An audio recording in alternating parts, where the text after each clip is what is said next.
Today's session will be divided in three different parts. So the first part will be a short introduction by Frank. He will give you the key insights of our white paper, and of course, we'll introduce you into the whole topic, what really gastronomy first means for young companies, for startups, but also for established companies. The second part will be a panel discussion with our beautiful panelists. And here I'm, as I said, very happy that we have a 360-degree view on the whole topic of food. So coming from production to distribution, but also processing and media. So really all the four areas are here with us today. And in the last part, we will have a discussion and also will integrate your comments and your questions, which we will aggregate in our chat. So please feel free to use the chat function of Microsoft Teams if you are having some questions, and if you see some points, especially in the presentation of Frank, that you want to comment, then please feel free to put it in the chat, and we will discuss it afterwards as soon as we open our discussion round. Before we start with this food for thought from Frank, I really want to welcome our panelists, and starting with you, Sonalie Figueiras. Could you please introduce yourself as the green queen in the sector? Thank you so much. Thank you for having me. I'm really excited to be having this discussion because a lot of the discussions focus a lot on things like launches and funding, but we don't give enough attention to marketing and go-to-market strategies, which are key for the success of the sector. And so I'm excited. I myself, I'm the founder and editor-in-chief of Green Queen Media. So we are Asia's largest sustainability media.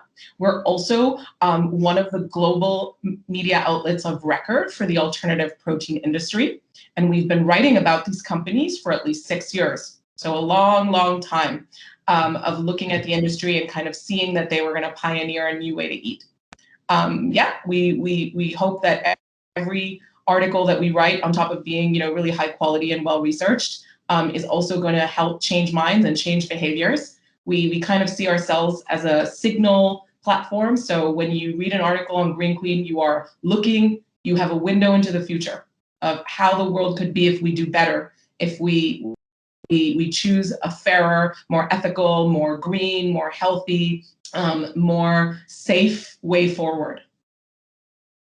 Yeah, thank you very much, Sonalie. And it's really a very, very important part of, it's a very, very important part of the whole transformation that we are seeing, that you are not only giving companies visibility, but that you are doing also a lot of industry education, as I would call it, because you are really announcing every new signal that we see in the market. And I'm really happy not only to have you here, but also for the work that you are providing to the whole sector. So thank you very much, Sonalie. As the next one, I want to give you, Adam Penney, the possibility to introduce yourself. Okay.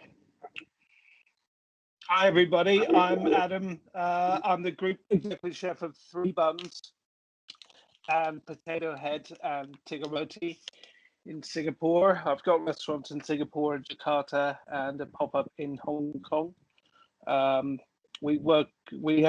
It's a hamburger restaurant, so we use a lot of traditional products, but we also use a lot of plant-based.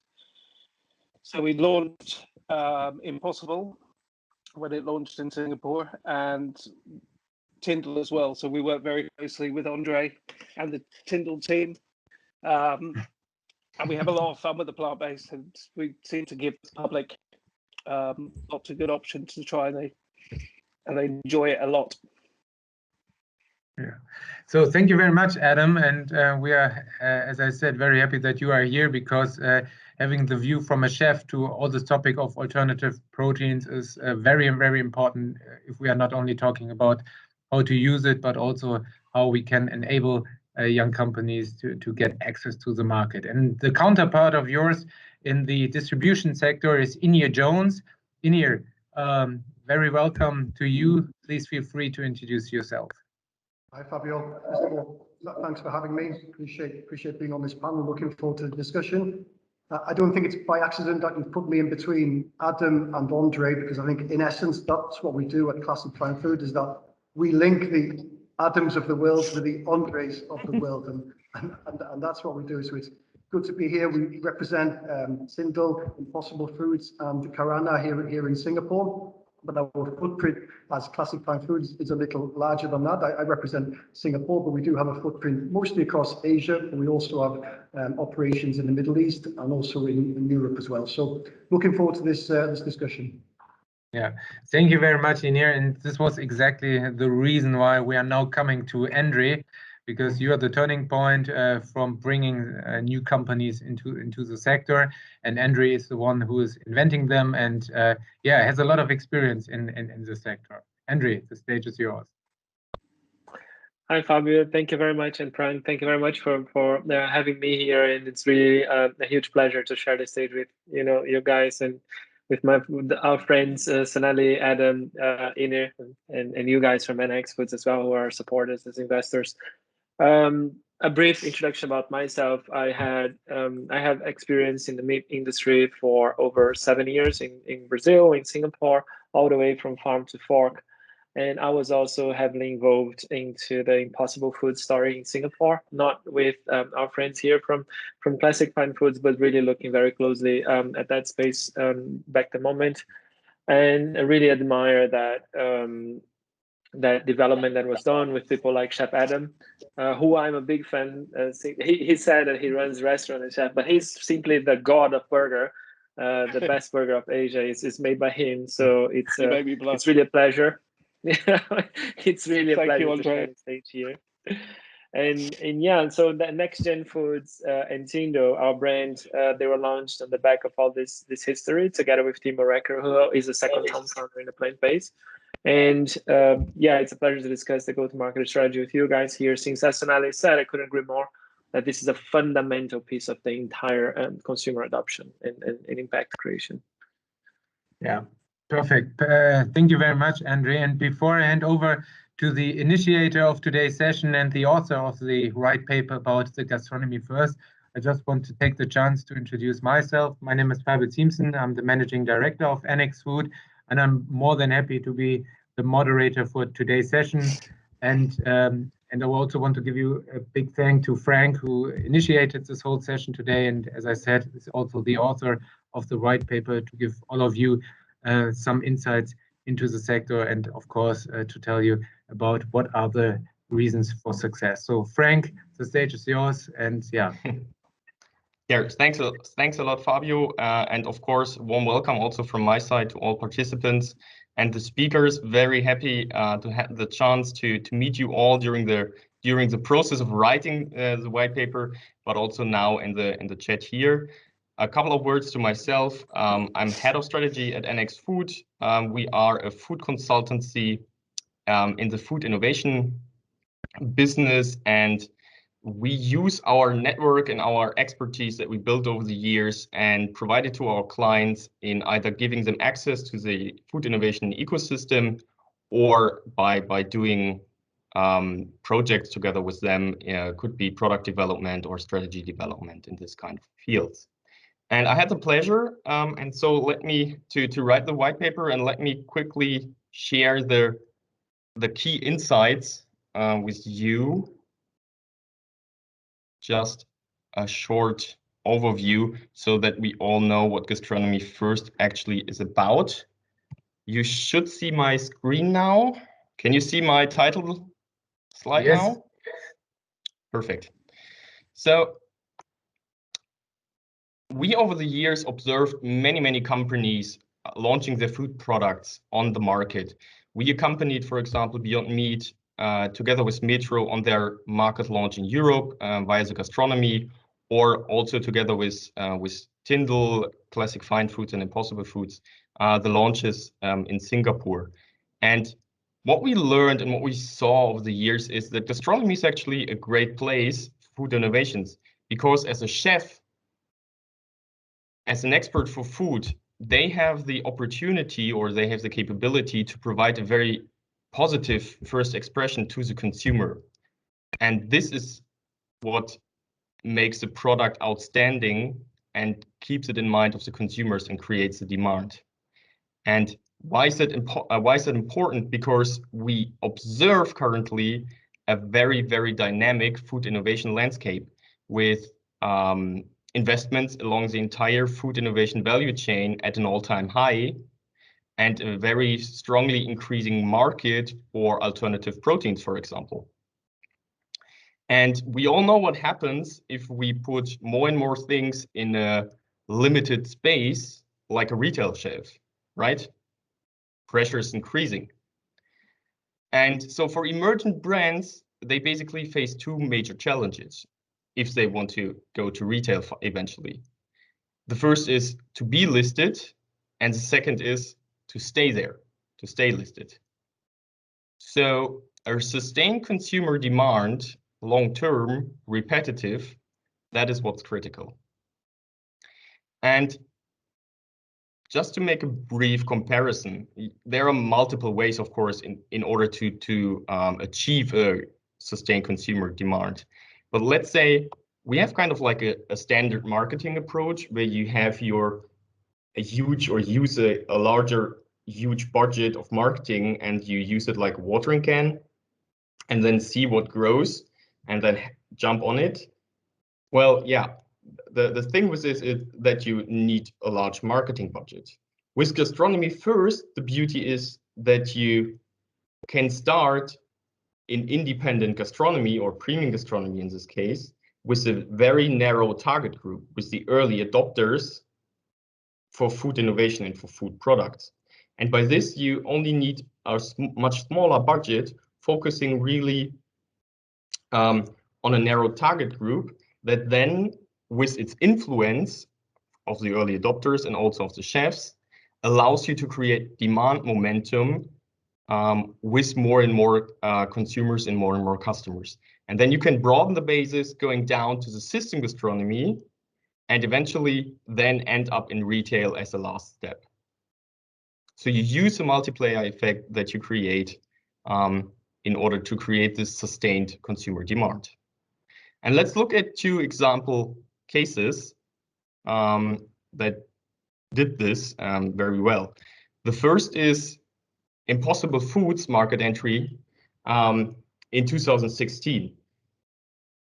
They had the idea of removing meat, or they have the idea of removing meat from our nutrition schedule altogether. So what they did is actually they approached meat-loving chefs like David Chang of Momofuku Nishi in New York and others, and started with these chefs, or those chefs, in order to create their culinary credibility, and with this, the momentum with the customer group. And then they moved down to Bear Burger, so it's a smaller, more local burger chain, and then eventually White Castle, and later on Burger King, so much broader. And with this, allowing them to slowly build their operations and build their demand base. Before then, eventually at the end of 2019, they hit retail, but it was a completely different game. It was not them asking retail whether they could be listed, but retail asking them whether they would be allowed to list their product. So they actually flipped their or had a much stronger position in negotiation. And Andre, you probably share that insight as well, but you started in premium gastronomy as well in Singapore, and will soon do as well in other countries. So following the same approach there. And Oatly, when they entered the US market in 2017, they basically did the same. They started in the what it's called the third wave barista cafes, so the very special cafes where really coffee loving people go, and there they created the demand then for retail with the first good experience that people and consumers wanted to have that experience for their home consumption. And then only after that, so they went to retail then first, and then to Starbucks. So a slightly different order, but basically still the same approach. But then why gastronomy? Well, gastronomy actually offers, and Adam, you're the expert there, but as offers 5 basic reasons, right? So the chef, as an expert for food, is the one acts as a quality gatekeeper and makes sure that the product is ready for the consumer and can meet the consumer demand. They can also assure that the first impression is positive and that the experience is good and people can use it as a reference case for the consumption at home. And they can build further reference cases or use cases for other gastronomy. The chef itself is a skilled influencer. So by getting his credibility, him or her vouching for your product, you actually have a complete different stamp of approval that you can use for your own story. And by using the chef's or barista's cult brand, you can create your own. And by clearly or specifically selecting places and locations, you can create your own brand narratives.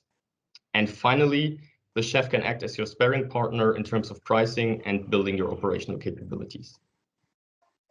These are the key points from the Gastronomy First approach I wanted to provide to you in order to lay the foundation for the discussion here. And now let's go back to Fabio. Perfect. Thank you very much, Frank, for giving us the insights. And before we start with our panel discussion, we ask all the panelists to provide us one slide where they can show what Gastronomy First means for them. And therefore, I would ask our skillfluencer, Penney, as the first one to present us what Gastronomy First means for you, Adam. It's obviously looking at the future generations and what we can. There's obviously a lot of issues at the moment going on in the world, and with meat-based products. I think what I love about plant-based is just how good it's getting, and just the differences we can already see that's going to be hopefully happening in the planet. This is actually a picture of my daughter passing a hamburger over, and I'm hoping that when she gets older, well, it's going to be a better place. That's a very great mission, and I'm absolutely not only supporting this but underlining that this is one of the most important aspects of the plant-based revolution that we are seeing today, the sustainability agenda. And we are always talking about the agenda 2050, but I think we will need to move a bit quicker. So absolutely right with you, Adam. And thanks for sharing your thoughts around this. This is really motivating, let's say it like this. My pleasure, thank you. The next one is Ynyr. Ynyr, you gave us also a picture of what your approach is when it comes to Gastronomy First. Yeah, I've put a few pictures together here, and when we launch a brand at Classic Fine Foods, we look at a couple of things, but in essence, we try and create as many positive experiences and positive touch points that we can with the brand, consciously and unconsciously. So the Gastro First approach gives us the best opportunity to do this, because as Frank talks about in his white paper, the first impression is so crucial, especially when it comes to alternative protein, because people are already a little skeptical. So we don't need to just make the product okay. We need to blow them away. We need to wow them. We need to take it one step further. And the way that we can do this, or give ourselves the best opportunity of doing that, is put the product in the hands of the people who have the skills, who are going to provide us with that positive experience which you need to reinforce, like Frank discussed. And also to have it also in a restaurant, in an environment where it's built, it's created, it's staged to make and to mold the experience, to maximize that experience, to make it as good as possible. So to use that method, the Gastronomy First method, to use the skill of the chef, to use everything that comes along with a restaurant. The temperature is correct, the table that's been selected for you, everything is designed to make that experience as good as possible. So that first impression, really important. So I've tried to put that in the slide here. And as humans, there's a school of thought that we need to experience 5 to 7 positive experiences to offset 1 negative experience. So we need to not just have that first experience that's positive, we need to have that reinforced and validated throughout multiple times before the customer or the consumer experiences a negative experience. So when that positive comes, it's validated over and over. And when that negative experience happens, maybe it's when they are cooking at home or are producing in a different way, that the consumer has already had 4, 5, 6 really good experiences. So when that bad one comes, it can't be the product, it has to be something else. So they are protecting that product. So if the reverse happens and we go and purchase a product potentially from retail first, and that experience is a negative one, the chances that we'll give the product a second, third chance are very minimal. But if we've already got those case studies behind us, that really good experience 4 or 5 times created by a chef in a great environment, we're going to give it another chance because we've already bought into the brand a little bit. So that's what I've tried to elaborate a little bit on my picture there. Absolutely. Ynyr, I can totally underline what you said. The best mission is nothing without a good experience that you have in between, and that creates a step-by-step approach into the right direction. And if you haven't good food experience, then it's very, very difficult to accomplish a mission. Yeah, absolutely. Thank you very much. And Andre, you provided us also a picture. Yes, so I mean, I couldn't agree more with what the guys just shared, but I guess what I would add to that is that plant-based meats have been for a very long time associated with compromise. Plant-based in general, they have been for long associated with compromising taste and texture and experience because of the fact that over the decades, this is the products that were available. They were targeting a specific group of consumers that had decided not to eat meat or they couldn't afford meat. So they were not really catered to meat eaters. Therefore, they were compromising taste and texture. And on the other hand, if you look at meat is aspirational across most of the cultures, especially when the countries are getting richer or consumers and families are becoming able to afford more. They will migrate from carbs to meat. So that's how high the bar for meat is and how the history of plant-based has been. When we flip that entire game around, for bringing it to chefs and restaurants, we are recognizing that past. We are recognizing the bar of meat, how high it is. And we are also recognizing the fact that food, and that's a very important point connecting to what Ynyr mentioned, food is much more than a product. Food is an experience, and that's why we show the pictures here. Food is always social. It's the best food you ever, I would bet that 90% at least of everyone who is in this chat today, the best food experience you would remember, it's probably not alone, and it's probably not even in your house, and it's not definitely getting a nuggets in front of TV. You will remember, as Ynyr said, the full entire experience, and that's with your friends or family or loved ones in a nice setup prepared by a chef. And recognizing the background of meat, we need to operate at that level and create a great experience. That's what Gastronomy First means to us. Yeah, absolutely. This is I always think about the phrase that food is social glue, and when I look at these pictures, it's absolutely true. It connects people. Thank you very much, Andre, for giving us your impression about what Gastronomy First means to you. And Frank, last but not least, what is your idea when it comes to the Gastronomy First? Yeah, thanks, Fabio. I make it really quick. For me, Gastronomy First means putting a product into the hands of an expert that can then provide a very good first experience to the consumer, and by this create the demand, the crowd, the fan base for the product, for the brand, that then makes it long-term, in the long term, successful. That is what Gastronomy First means to me. Perfect. Thank you very much, Frank. So when we have heard now what Gastronomy First is, my question to you, Sonalie, is as you are the founder of Green Queen Media, what role does your platform and you, as I would say, an ecosystem facilitator, means for the whole topic and the acceleration of plant-based and alternative product in the market? Yeah, of course. Well, I think let's also just like take some context about why the Gastronomy First approach is so successful for media, right? Because I think one thing we haven't talked about as much is consumer demographics. And obviously, Gen Z, which is the youngest purchasing generation right now, and they're going to become the biggest generation when it comes to purchasing power. They're quite homogenous if you think about them across the world. They're more homogenous than millennials in terms of their buying habits and their tastes and trends, and way more so than the baby boomers, who are not at all homogenous depending on where they're located.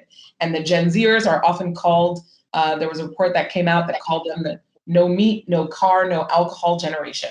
So, and they spend, a recent report from this year just showed that they spend the most amount on food than any other generation that we've ever known. So it's super interesting. The baby boomers spent more than their parents, the millennials spent more than the baby boomers, and now Gen Zers spend more on food.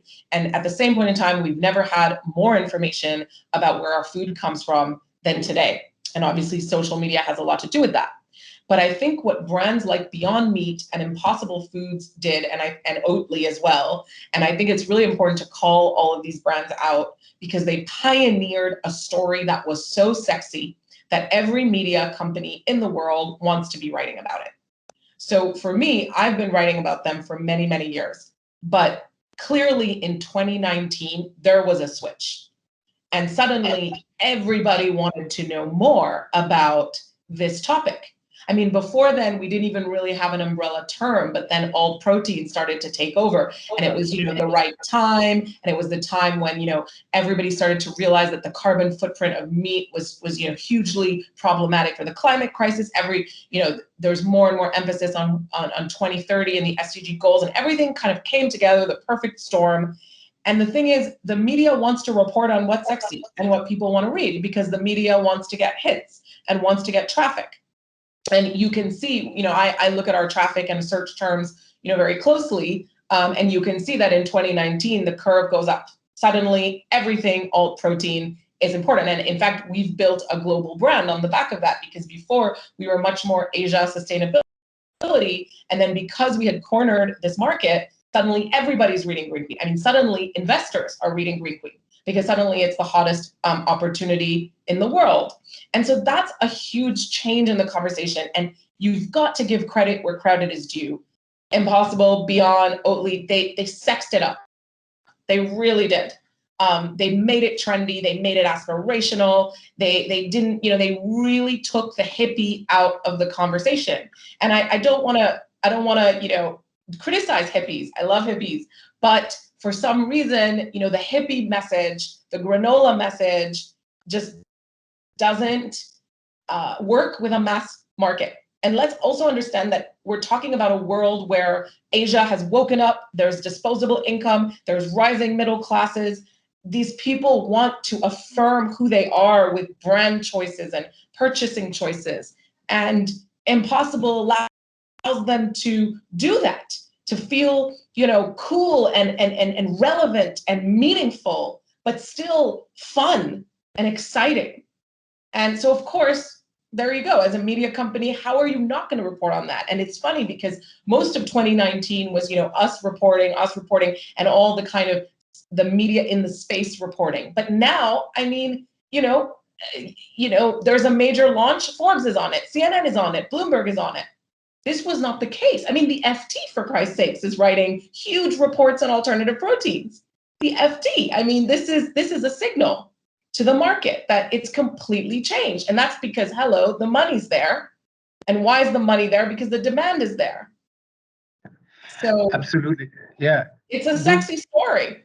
And, we're here to tell that sexy story, I mean, it happens to dovetail with our mission, which is an impact mission. And I always explain to people, we are Green Queen, we're not Veg Queen. We don't just write about food, but we write 60 to 70% of our content about food. Why is that? Because the most impactful decision you can make as a consumer is to change what's on your plate. So that's, so as the editor-in-chief, my job is to curate what goes in, and the main signal we want to be telling people is, hey, change what's on your plate. And then, of course, Impossible makes it sexy, Oatly makes it sexy, Beyond Meat makes it sexy, and then suddenly food is sexy. And even the word food tech, 10 years ago, you say you're in food, come on, people, they rolled, it's fine, but they roll their eyes. Now you say you're in food tech. Hey, that's sexy, that's exciting, that's the future. So all of these things kind of very, very good branding, positioning, relevance making, context making by these pioneers have completely turned the conversation around. Absolutely, absolutely. So we are always saying they created some kind of pop culture in a sense, but now the question is to you, what would you recommend the next level or the next generation of food companies when the big narratives are already captured by the companies that you just named? Is there where do they have the chance, and how do they build up also some kind of momentum to take this wave? I love this question because I was just having this discussion yesterday with an investor friend who I talk to regularly about the space, and I was saying that everybody's getting smarter about the space. So even in our coverage, right, it's not enough now to just say, hey, another brand has launched a plant-based meat range. We've heard that. We know that's happening all the time. Now there's got to be something else to the story. The ingredients, the labeling, the nutrition, the way it's made, the production. And this is true in the plant-based space. The competition has started to heat up. So I'm going to be honest with you. You're going to need budget. You're going to need absolutely flawless marketing and comms. And so for me, what I'm going to say is if you're in the plant-based space and you don't have in-house marketing, in-house comms, I mean, look at Andre. He's got, some of the best in the business in-house. You're not going to stand out. You've got to have the, PR companies. I deal with them every day.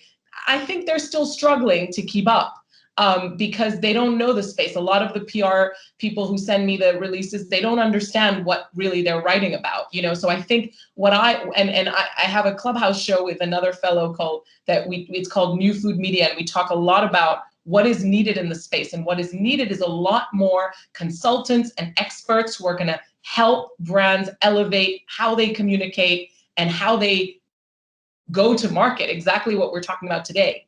And it's not enough. If you're plant-based, it's not enough anymore to just, say that you're plant-based. Because literally today, I'll give you an example. I got 12 different press releases about launches. Right? So that's insane, right? 12 in one day. Now, of course, it was World Oceans Day yesterday, so lots of going on in alternative seafood. But for example, in the cell-based space or the fermentation space, that's harder because the technology is very not at all understood by the end consumer. And so there, we need to get better in our reporting, deeper, ask more questions about the IP and the production. So you've got two things happening. You've got branding is becoming even more important and that unique factor. And then the other side is, we in the media have to get better at going deeper and reporting, more details, more facts, because now it's starting, some people I talk to, they think Impossible Foods is cell-based. So there's some confusion in the market, but at the end of the day, you've got to be an apple to stand out, and I believe that, what Andre's doing with Tindor, that's where he's going, but a lot of brands, maybe they're not spending enough money on that. And one of the things I learned from Impossible Foods, they have all of they work with press companies because you have to for administrative reasons, like to send out, your press release to the list, but they control their press, their comms, their marketing. It's all in-house. They invest in the talent. And even if you look at somebody like Green Monday, they do the same. It's all in-house. You've got to be in-house. You've got to control your story. Absolutely. So thank you very much, Sonalie. And now you mentioned Andre, and I want to give you the chance, Andre, to give us some insights how you are using or how you are reacting to it. What kind of tools you use and now prepare your go-to-market, and especially what is the role of the hospitality sector or gastronomy sector in this sense. So maybe you can give us an overview about your activities here. Sure, and I mean, I feel like even inspired every time hearing Sonalie saying, because that's exactly, it resonates a lot with what we're doing, the way we see the market, the way we see the overall landscape, the way we see the excitement, and as well noise. There's a bit of sometimes too much noise, and if you look at in reality, the game is, as you said very well, it's not about just launching a plant-based food. It's just not about launching, it's what is it that you're doing that's different? What is it that you're doing that's better? What makes you unique? What makes you really different from hundreds of others? And I'm an optimist. I do believe that, and I'm very, very blessed to hear from Sonalie her kind words on thinking that we are on the right track on that. But I do believe that on the go-to-market, there are tools, there are strategies, there are ways of standing out, and not only from product perspective, technology, product, business, scalability, but also on the go-to-market strategy, which I think it's like the main purpose of the white paper. So on that specifically, if you look at what we have decided to do, and Sonalie has mentioned a lot about that as well throughout her speech and points there. It starts from understanding what consumers want in depth, and as surprising as it might seem, it's not true that all the brands understand that in depth. It looks like most of the companies, in fact, sometimes it sounds like it looks like they actually start from the inside. Look, I have some tech here, I have a product, push to the market, do it. But that's not necessarily going to work, and understanding the consumer is the first thing we do. And everything we do, we on the go-to-market on the product and the way we do is coming out from consumers. So talking about the tools and how do we do that and what's a go-to-market strategy, understanding who are our consumers, and Sonalie brilliantly mentioned about Gen Zs and millennials characteristics. They are looking for experiences. They are looking for innovation. They are looking for non-apologetic experiences. They're looking for what's cool, what's best, what's trendy, what's tasty, what's Instagrammable. Not one single word of what I said has anything to do with being compromising, with being tasteless, with being nothing like that. It's the opposite. It's not about attacking the past or saying that something is bad or negative. It's about offering a better future. So understanding that angle of consumers, and then understanding people like Chef Adam, who is one of the most respected chefs in the hamburger, if not the most one, on the listening side of the world for sure, space, and he has not said, look, meat is bad, meat is whatever. He still sells the best meat burgers in the country here. But he took the step back in 2018 to be one of the launch partners for Impossible Foods. And as far as I remember, and I know from my experience working with those guys and Adam, it was not only my favorite personally, but was also one of the best selling Impossible guys ever. And that's not Chef Adam attacking the past. That's Chef Adam showing that there is a better way forward. And I think that, the reason I'm saying all that is because when we apply our go-to-market strategy, our branding, our tools, our partnerships, like partnering with Ynyr and the classic plant foods guys, it's not choosing, it's choosing the best. It's really choosing the best partners, the best network, people who are looking forward and bringing the new trends and challenging the status quo. That's what we do, and that's what it relates across the board in every single parameter. And as Sonalie said, absolutely agree that there's no way to outsource your marketing, communication, branding, all that. That, yes, you can work with people to execute some of those tasks, but the strategy, the narrative, the communication must be ours. Yeah. Let's thank you very much, Andre. Let's go one step deeper.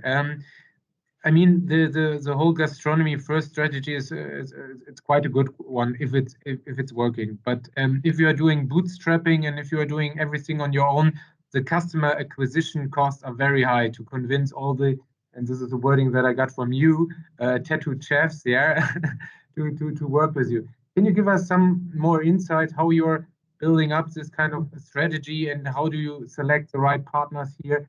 And especially how you convince them in working with you?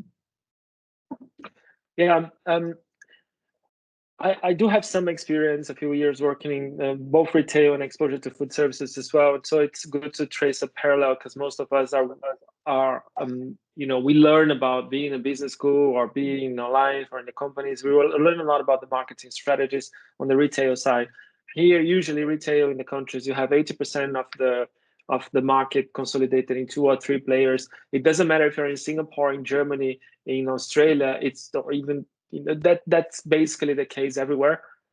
So it's a consolidated space in which you're fighting for shelf, but it's more mature, less fragmented, and more direct. So you will talk to the buyer, negotiate the space, and then you spend a hell lot of money for the consumers to go hopefully buy your product off the shelf. But there is a guidebook, right? There is a way. It may or may not work fine, depending on category, product, and all that placement, but there is a guidebook.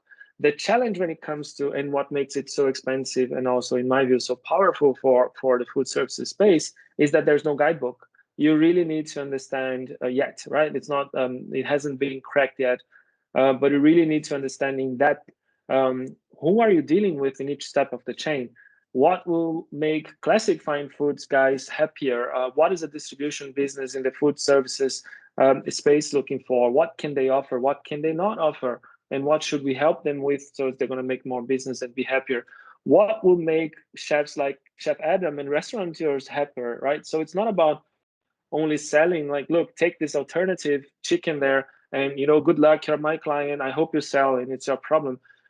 If I understanding that, what is it that they want, and I try my best to support as much as I can, right? As giving the visibility. Ultimately, restaurants are looking for ingredients that allow them to create delicious dishes, raise their footfall, increase their revenue, increase their profit, get more credibility, more consumers in. This is a business, and understanding all that through food, right? Understanding each one of those elements in the value chain, which is much longer, much more complex, and much more fragmented than it is in the retail world, it's fundamental for the gastronomy first. And yes, it can be pretty expensive because of that challenge of fragmentation.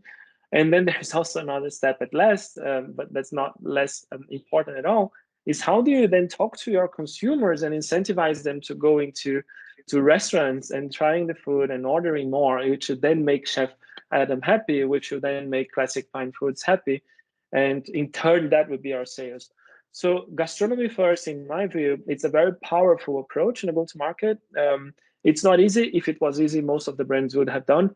It takes patience. You don't feel that spike in revenue as you do when you list the 5,000 Edeka retail in Germany, or if you take like 260 outlets here in Singapore for the national retail chain. However, you will build a very consistent, good quality revenue that would, in the long term, probably mean better returns if you do it right. For that, you need to have a product that behaves well. You need to have a partner that delivers. You need to have a brand that can attract consumers and be able to communicate that across, and that's not easy. Thank you very much, Andre. And to come now to you, Ynyr, since you are the one who is facing not only the customers who are looking for this kind of products, but also the ones that are very critical. And here is it, you are very, very expert in this, or experienced expert in this field, since you were also working on the Impossible Food case. Could you share us some insights when you had conversations with restaurant owners, with hotels, etc., how they were, first of all, not open to the topic, then become more and more open, and sometimes are also now huge multiplicators and testimonials for the plant-based products? Yeah, so the conversation has changed very, very quickly from what it was, and to go back only 3 years is almost nothing in a space of time to when we launched Impossible Foods in Hong Kong. The conversation that we had to have with chefs at that time started from -5, because before you can start about talking about the product, you have to start talking about alternative protein and what is alternative protein. So you're not even starting, the conversation point is not even starting about talking about the product. You start from negative and then you start talking about the product. So that was a big challenge to start with, and time sort of helped us out with that. Exposure of various different brands helped with that, and as people were exposed more and more to it, that conversation sort of developed a little bit. Now when we meet customers, the conversation has moved on, so we don't have to start from -5 anymore. We can start from 0. Everyone understands that alternative protein is here. We all believe that it's here to stay. So then it's a more interesting conversation as a salesperson, right? Then we can start talking about the interesting stuff. What's the product like? How does it behave? How does it react? Why is it different to other products? So the conversations now are very different from the conversations that they were before. But that doesn't mean that everyone is on board with alternative protein. Absolutely not. It means that everyone understands it and everyone knows what it is. So then it's down to us as the distributor and as people who represent brands in market. It's down to us to use our skill as salespeople to find how do we convert this customer, because it's not good enough for us to turn up to a customer, propose the product, they say no, and then we walk out the door and we go next door. It doesn't work like that. That's not our job. We want to educate and we want to work with these customers. So we have to find our angle. And if quality is absolutely number one for us at Classic Fine Foods and for the brands that we work with, that's where we start. We start talking about quality of product and hopefully that works. Some customers, they're not interested in this, right? They are just, no, absolutely not. Alternative protein, not for me, not interested. Fine, okay, I hear you, chef. Thanks very much for the input. But are your consumers interested in this? The market is moving on. The market is evolving. Your consumer is very different now, chef, to who it was 5 years ago. And importantly, it'll be very different in 5 years on from this. So for us at Classic Fine Foods, when we put our range together, we've been 20 years old now, Classic Fine Foods, and we celebrated 20 years last year. And it's important that we remain relevant and we have something that is relevant to offer our customers. Our range, compared to now to 20 years ago, will be totally different. So what we want to do is, we've been relevant for 20 years. We want to make sure that we are relevant for the next 20 years.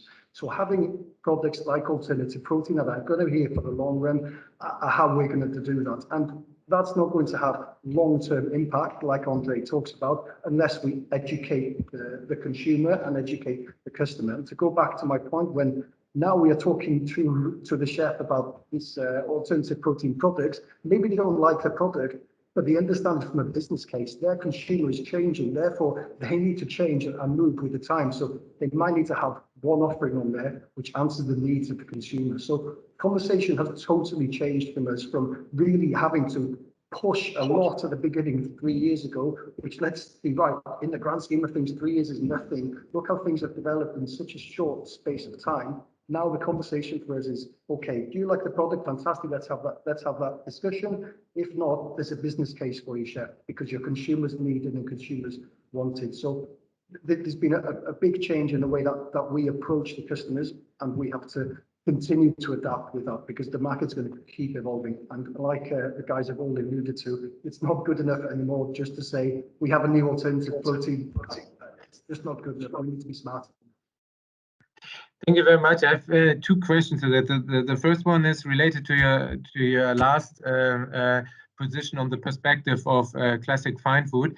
So could you give us some insights how the listing of lighthouse brands had an impact on the overall position of Classic Fine Food in the market? Could you do you see an increase in some new customers, etc., that they said, wow, Classic Fine Food is the first one who listed Impossible Food, is now the first one who is pushing Kindle into the market, that it has also some kind of marketing effect for you as a brand?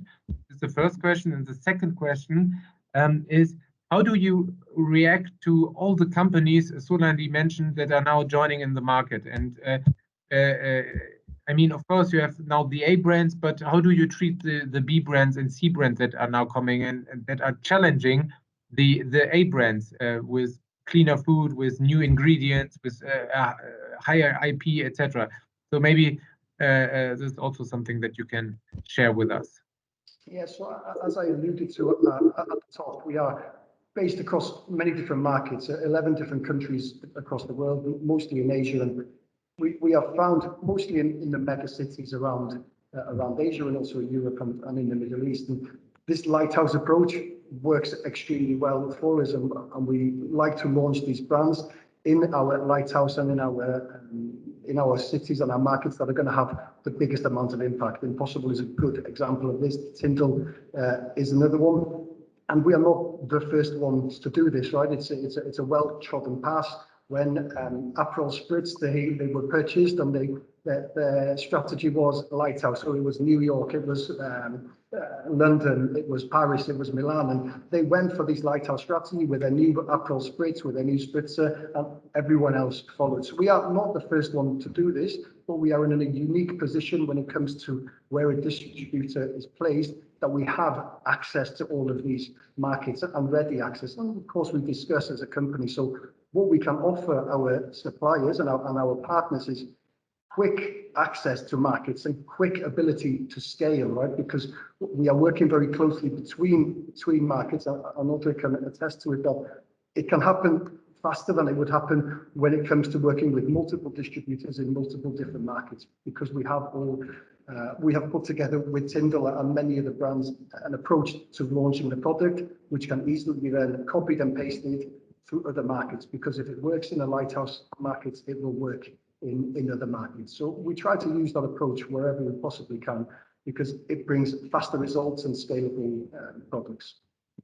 Okay, thank you very much, Ynyr. That was very helpful. And now coming to you, Adam, we were talking now about the go-to-market strategies and so on and so forth. Could you give us an idea of how it is working with this kind of new brands, and how do you select them? Is there some kind of validation mechanic working there, that you are really challenging this new product, and how could you use a new brand for promoting your products? I mean, yourself you're already quite famous with the restaurant, but is this some kind of accelerator to keep you always on the forefront of innovation in the market?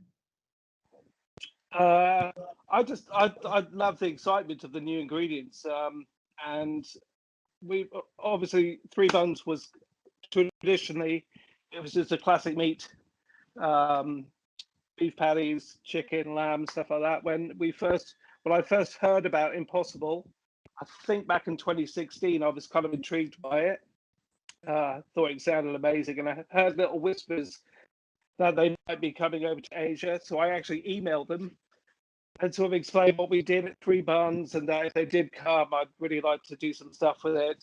And when they did come over, when they were looking, they actually came to Three Buns, tried our hamburgers. Came to see me, I think 2 days later, and brought me a sample, which was the first time I got to try Impossible. And we're all blown away. I've tried some other plant-based meats before, stuff like Beyond and things like that, which Beyond reminded me kind of a vegetable patty, whereas Impossible kind of just messed with my head, to be honest. And because we make everything from scratch, it's kind of freer for us, because we can then just play around with the flavor profiles, and it's kind of like a playground for me. And then when Andre approached me with Tyndall, the first time I tried Tyndall, the first time I smelled it again, it just blew me away. I envisioned cold roast chicken, and just looking at everything. And we're very lucky that we get to, I get to just play around with some amazing products. And then we get to give the customers, seem to like the different style burgers we do. So we still have our traditional style, but I think plant-based, it's good to be able to give all the customers a big choice and big variety. We have quite a large menu, which doesn't really affect us, because people like to come back and try different things. 2 weeks ago, I heard the number of the marketing or CMO of Burger King, who told me that every 5th Whopper is already a vegetarian Whopper. And could you give us in Germany? And I was really surprised by this number, because this would mean 20%. And especially if I look at the customer basis of Burger King, I was also very happy to see that this is not only the ones who are going to the premium restaurants, but that are using, for example, Burger King. And this is also the reason why in Cologne they open now the first vegetarian Burger King, if you have knowledge. So my question to you is, one, how big is the percentage of vegetarian in your restaurant? And the second one is, how much space for different solutions do you have on your menu? If you have an Impossible there, and you said that you just check Beyond Meat and so on and so forth. I mean, the brand game is a very important game in this whole topic. So Maybe you can give us an idea how you set it. Well, so our plant-based sales in normal times, so not during COVID and not during lockdown, are probably at least, also towards later in the week, close to the weekends, probably close to around 40% of the sales. The response has been amazing. Wow. That's with Impossible and Tyndall. So it's been amazing. I will always find space for if I think the product is really good, I'll find space for it. I will find a way to work it. I can only put stuff on the menu that I'm going to eat myself. I'm one of those sort of selfish chefs that I have to love it and believe in it myself. That's the only way it's going to get on the menu. But if I think it's good enough, I'll always find space between one of the restaurants. Yeah, and this is very good to know. And of course, if we were talking, and this is something this gastronomy first approach shows, yeah, that of course the premium burger restaurant like yours, they would be the first one to approach. So my question is always, I see a lot of restaurant owner or especially chefs which saying, okay, a plant-based burger, this is something that I can do on my own. I also want to try with some mycelium here, with some stuff there. Is it also a way for you to try it on your own, or was it just when you said at the beginning, this kind of new generation of products is so good, and just to produce it on a scale, there's no way to go around it? What, to produce as in the numbers of it? Sorry, it broke up a little bit. Can you repeat the question? No, the question was, a lot of independent chefs, they say, okay, this is also something that I can produce on my own, and I'm so proud that I can create a plant-based burger. So my question to you is it more a matter of scale, of quality, or is it really something where you would say, okay, I haven't tried it out, but the product that I tasted was so amazing good, yeah, that I just say, okay, here I go with a different one. I think there's so much quality now. And also like there's so many hamburger restaurants. When I first came to Singapore, almost 8 years ago, there was kind of a handful of burger restaurants. Now it's just enormous. There's new burger restaurants opening up each week, and especially with stuff with COVID and a lot of restaurants shutting and just relying on delivery. They're falling back onto sort of comfort foods. So they're falling onto hamburgers and sandwiches and just snacks that people like eating. But quality has always got to be quality. Obviously, we have to be able to make sure that we can supply and demand, so that we can knock out the burger, and it's going to be good whether we're selling one a day or whether we're selling 300 a day. The quality has always got to be there. We have to make sure the guest get something and it blows them away. Depending on the different flavor profiles of the different plant-based meats, some work really easily, and other things you just have to tweak the flavors. Like Impossible has got quite a distinct flavor, so I think some condiments and some sauces work amazing. Other ones can be a bit hit and miss. It's just looking after the product really and respecting the product. And Tyndall is such an amazing flavor base and just ease of use for chefs. It's just a joy to play around with. It's really, really great to hear. Thank you very much, Adam. Now coming to you, Frank, since you were presenting the Gastronomy First approach, is it just something that can be used for the plant or for plant-based meat alternatives, or also for other food innovations? What is your perspective on it? Well, I mean, in terms of products or brands, I think we can first of all say that it is a good approach for emergent brands, as they are not known on the market and they need to build reputation and trust with the consumers, first of all.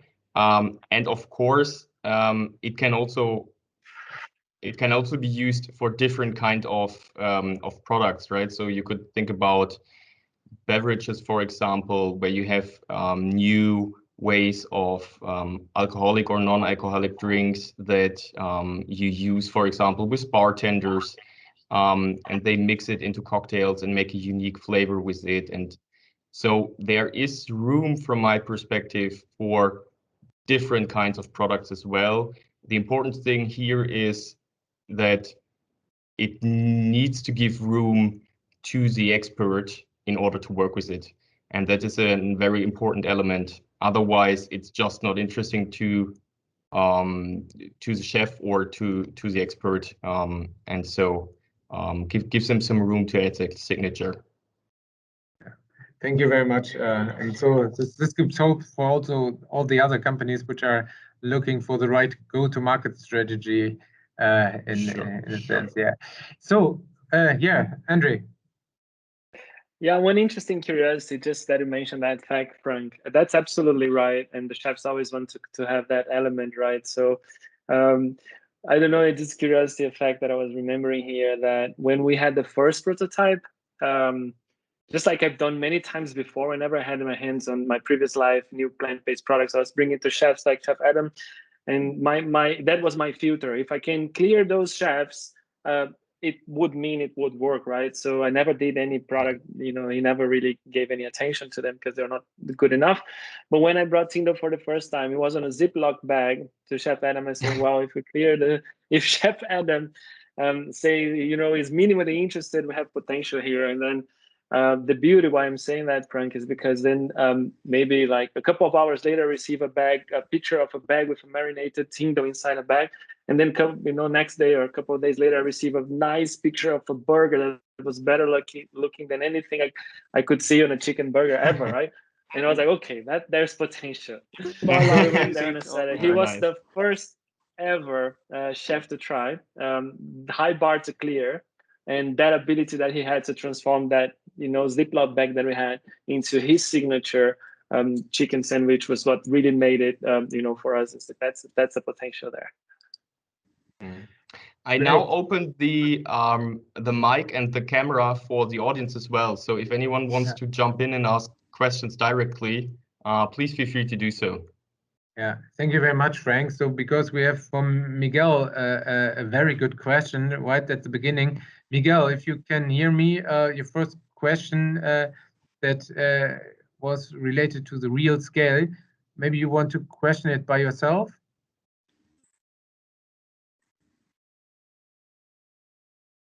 If you are not there anymore, then I will ask your question.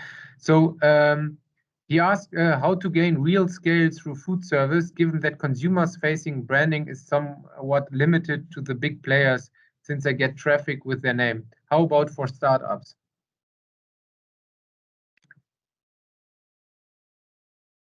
Who wants to answer?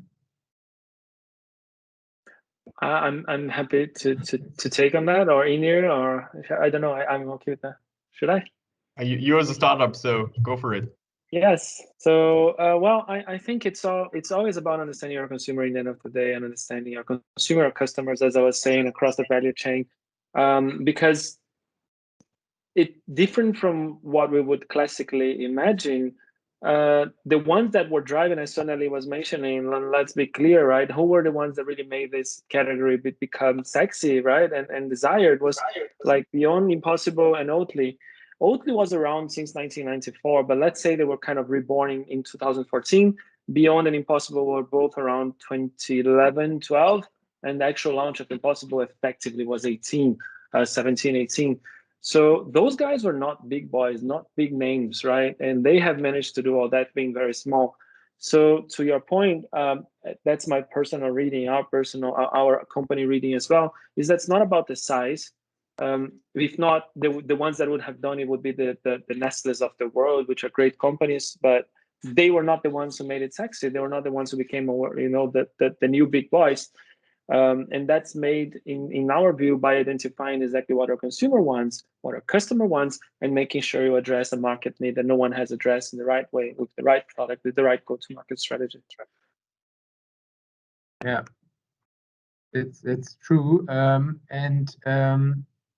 So they were always the first one. Then I mean, this is what Sonalie also said, that customer and everybody gets more and more educated now. So they are looking for alternatives, and everyone who's now challenging the status quo with new solutions, with healthier solutions, with more less ingredient, etc., are the ones who are making the race in the end. So we will see a lot of development here.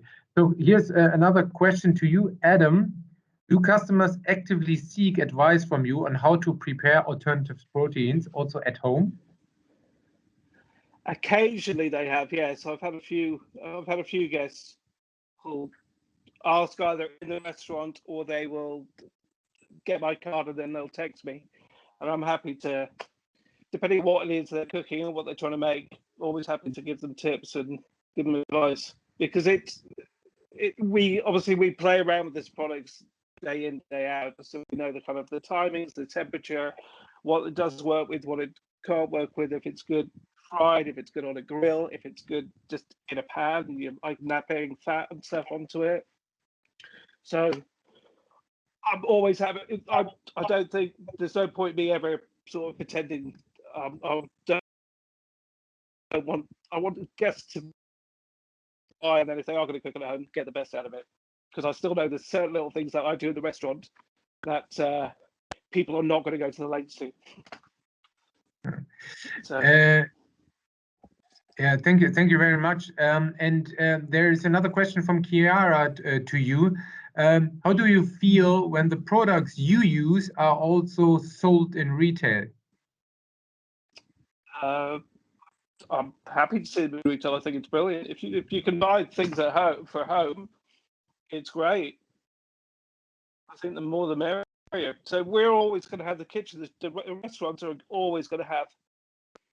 It's sort of our domain. We're going to do what we do with that product, and customers should still be able to. Customers can go to a steak restaurant and get a steak, and they can still go to a butcher and get a steak. And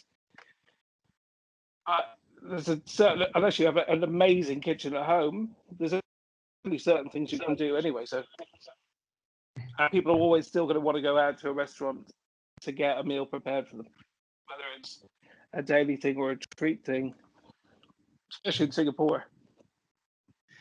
Yeah.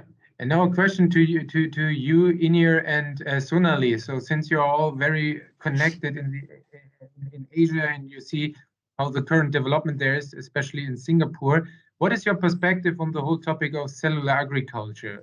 When do we see the first products large scale in the stores, in the markets, in the restaurants? And how do you see it compared to the plant-based topics that we see at the moment? Is there some kind of rat race, or is there some kind of very hard competition? What is your perspective on this topic? I'm happy to take this. This is like I am this every day. So I have a lot of points here. So number one, the idea that alt proteins are going to, that either animal foods or alt protein is completely wrong. The demand for food is growing so fast. We need other foods. We do not have enough land, water, and energy on Earth to produce the amount of animal foods that to meet the demand.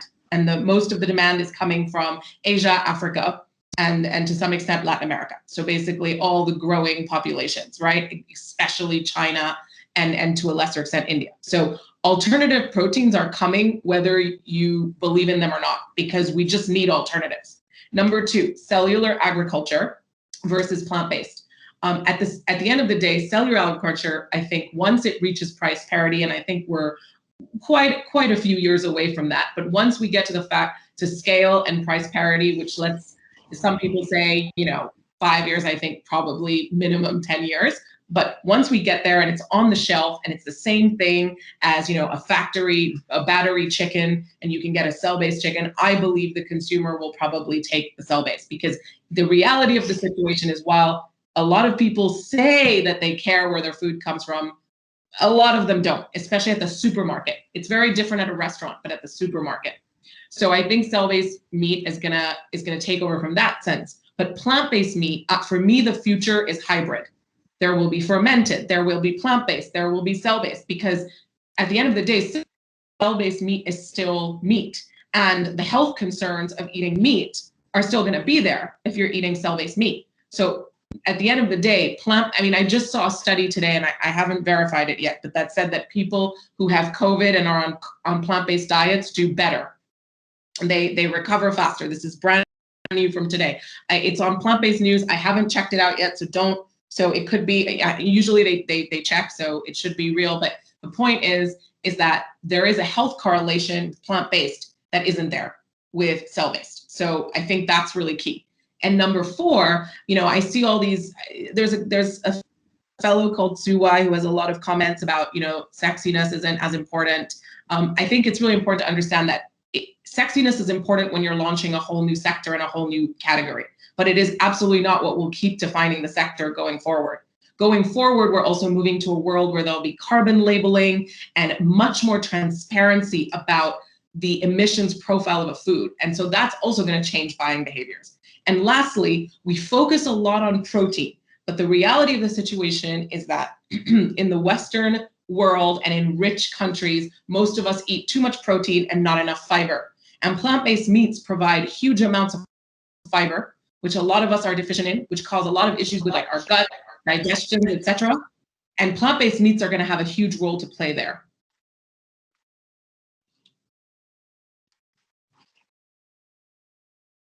Perfect. Thank you very much. This was very, very helpful to give us some kind of orientation here. Adam, do you want to comment on that regarding the cellular agriculture space? Hi. Sorry, can I slightly, sorry? Okay, no problem. Then we just move to the next question. There was just a topic how your perspective is on the cellular agriculture field. Otherwise, I would go to the next question. Thank you very much. Andre posted the article in the chat Sonalie just mentioned. The question from Victor to Ynyr is, how is the hotel fine dining accepting alternative proteins in their menu developments and offerings? Yeah, so it's an interesting question, and I think actually Andre has a wonderful pyramid that he actually showed me when we first started discussing Tyndall, on about how do we enter a market and what is going to be our route to market strategy. Because traditionally, if we would enter a food service sector, we would start at the very top of the pyramid with the fine dining customers and then trickle down like this. And it's not necessarily how we've approached it when it comes to Tyndall or to Impossible or other products that we've introduced. We've kind of entered in that mid-tier, very good casual sort of dining, producing great food within that space. And then we've started proliferating up and down. So fine dining is always going to be a little bit more of a challenge, but I would say to directly answer the question, hotels are starting to wake up to it really, and it's taken, I say, a little bit of time for them to get there. But we are starting to see positions within hotels that are things along the lines of group manager for alternative, group chef for alternative protein for X hotel group, and they are now responsible for putting together a portfolio of products which are all around plant-based, all around alternative protein, which will eventually start to trickle into fine dining, into other areas of the hotel. So to directly answer, I think it's been a slow burn, but I think now hotels understand that this is going to be here for the long term, and that they will need to apply it both to fine dining restaurants and to the more casual dining.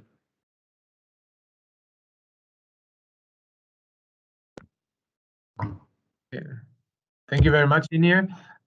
So the last question for today is also coming from Victor to Sonalie. How do you see the actual meat protein economy in 5 years? Will they feel considerable impact of alternative proteins on their growth? Well, I don't have a crystal ball.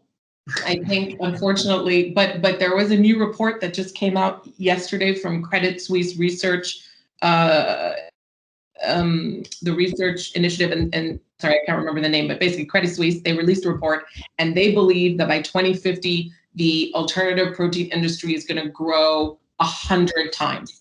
So today, they're saying it's about 1.5 billion, and it's going to be worth 1.5 trillion in 10 years in terms of sales. So I mean that's to give you an idea. Not in 10 years, sorry, by 2050. So I think, as I said in my earlier response, I do believe that there will still be animal agriculture to some extent. My hope would be that it's cleaned up and we keep the quality stuff, but that we really, in many cases, will move towards kind of the graph will be, you know, 1 part cell-based, 1 part fermented, 1 part plant-based, with maybe a very little bit of, you know, regenerative ag heritage, you know, weird meats. I think that, but I think that probably it's going to take, you know, a couple decades to get there. But yeah. I'm totally question from my side. Would you expect, let's say, real meat or traditionally grown meat then to become a luxury good? Yes. But somebody asked, you know, Frank, somebody asked a question in the chat that's important to talk about. They talked about this idea of the narrative of organic and locally sourced. And I don't know if you all are paying attention to the discussions around regenerative agriculture. There's a huge growing movement of people that are saying we need regenerative agriculture, which includes, you know, rearing animals in the best way possible. And we need them to fight climate change because they have powers of carbon sequestration, and animals can make the soil more healthy, and so there's all that. So there is this movement that is growing too, and I think that will dovetail with the kind of real meat being an elite, more expensive thing, kind of going back to how it was before, right? And then cell-based and plant-based and fermented will, you know, we're at the dawn of a revolution in food, and every time you're at the dawn of something, people think, you know, oh, it could never, the status quo will never change. But, you know, before there was Google, there was Yahoo. Before there was Netflix, there was Blockbuster. Like, things will change, and suddenly it'll be the norm, and you won't even be questioning it. And I do believe that we will get there, because eventually it'll not make any sense why we would torture animals and also spend resources on raising them when there are perfectly viable alternatives. A very, very good summary of option. Today's session. Thank you very much, Sonalie. So this combined all the different steps that we discussed today. Unfortunately, we are now at the end of our session today, and I was more than happy to moderate it, or I'm more than happy to moderate it together with you. We will do a recap of the session, which will be published over our channels and also together with our different panelists. Thank you very much, Sonalie. Thank you very much, Adam. Thank you very much, Ynyr, Andre, and Frank. It was a pleasure with you, and hope to see you guys soon, also physically. It's time to meet finally. I must say, in person. In person, and yeah. So have a great day, stay healthy, and yeah, looking forward to continue this kind of session. Thank you very much, guys. Thank you. Thank you. Bye-bye.